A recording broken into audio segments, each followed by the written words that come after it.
If fighting spills beyond Syria's borders, these weapons could threaten allies like Turkey, Jordan, and Israel.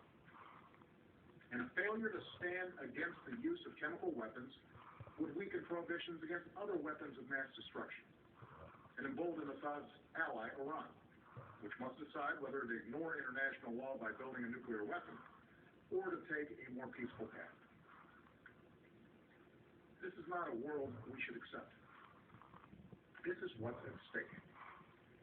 And that is why, after careful deliberation, I determined that it is in the national security interests of the United States to respond to the Assad regime's use of chemical weapons to a targeted military strike. The purpose of this strike would be to deter Assad from using chemical weapons, to degrade his regime's ability to use them, and to make clear to the world that we will not tolerate their use.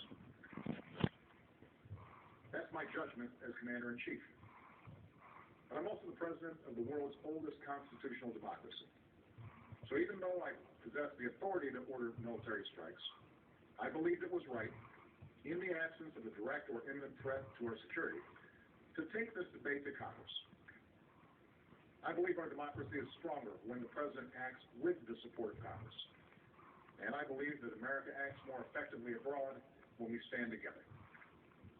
This is especially true after a decade that put more and more war-making power in the hands of the president and more burdens on the shoulders of our troops, while sidelining the people's representatives from the critical decisions about when we use force.